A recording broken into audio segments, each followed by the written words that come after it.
Esta es la historia de una de mis seguidoras y esto le pasó en la vida real.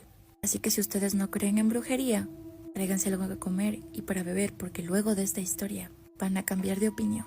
A mi seguidora le vamos a poner de nombre Camila. Camila viene de una familia grande.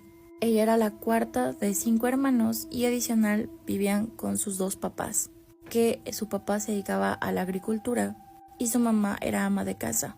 Mi seguidora dice, pero éramos pobres, de verdad. Si comíamos 1 o 2 veces al día nos dábamos por bien sentados porque nosotros sufríamos de mucha carencia. A pesar de que mi papá trabajaba y mi mamá estaba en la casa cuidándonos, el dinero no alcanzaba. Los papás de ella eran muy jóvenes para tener tantos hijos, pero se habían casado cuando tenían 14 años. Así que el primer hijo lo tuvo la mamá a los 15. Creo que el papá era 1 año mayor a ella. Y no obstante, justo en ese entonces, la mamá de ella se entera que está embarazada por 6ª vez.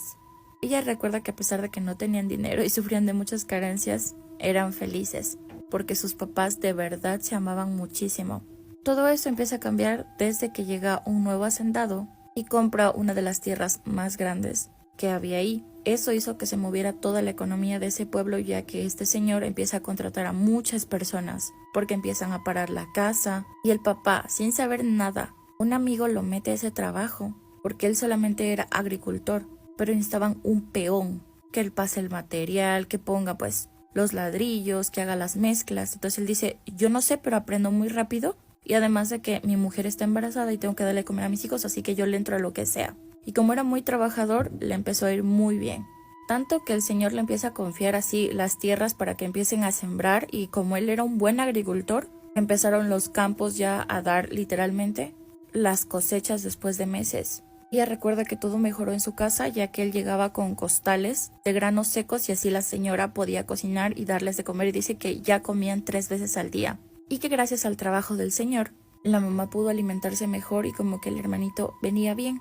Para ese entonces la señora ya tenía 7 meses y ya los hermanitos de ella no tenían que salir a buscar trabajo porque antes ellos salían al pueblo y a lo que les dieran y sufrían mucho peligro ya que a uno de los hermanitos de ella dice que un hombre se lo quiso llevar subiéndolo a uno de sus caballos, porque antes sí, cuando pasaba la gente con dinero, no solamente se aprovechaba de las muchachitas o las dejaba por ahí golpeando y hasta a veces quitándoles la vida, sino que también se robaba a los niños, Dios sabe a qué.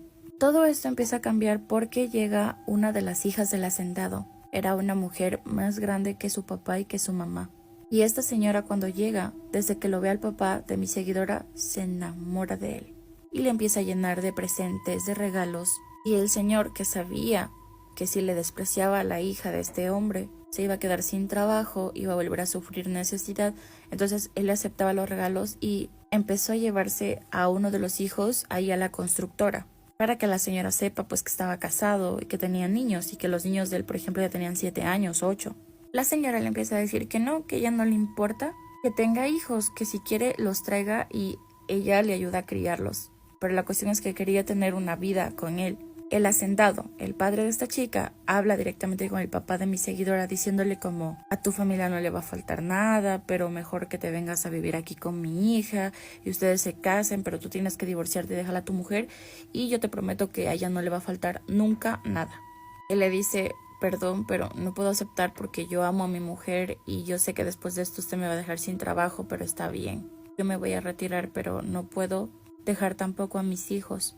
Y el hijo mayor, que escucha todo esto, que se iba a trabajar con él, escucha que la señora le dice, el hijo mayor escucha que la señora le dice, bueno, te vas a arrepentir, a mí nadie me dice que no, vas a ver. Cuando se estaban retirando, uno de los empleados le dice que no se vaya, que mejor deje que las cosas se calmen. Entonces cuando venían a la casa, dice que el papá venía muy triste y venía callado porque se había acabado y que ahora tenía que salir a buscar trabajo de algo más. Pero al otro día, a las 7 de la mañana, mandan a uno de los empleados a decirle que regrese porque lo mandó a pedir el patrón. Entonces él se pone muy feliz y desde ese día mi seguidora recuerda que su vida se volvió un infierno. Ese día que vuelve el papá dice que tenía fiebre y que estaba como borracho, que casi no se podía parar. Y ella se le hace extraño porque su papá nunca había sido de vicios. Dice que entre los hijos y la señora que ya estaba de 8 meses embarazada tuvieron que meterlo casi arrastrando la cama. La señora le dice que por qué bebió, que qué bebió. Entonces le dice que no bebió nada, que simplemente el patrón lo invitó a una comida porque quería hablar con él y después de comer eso empezó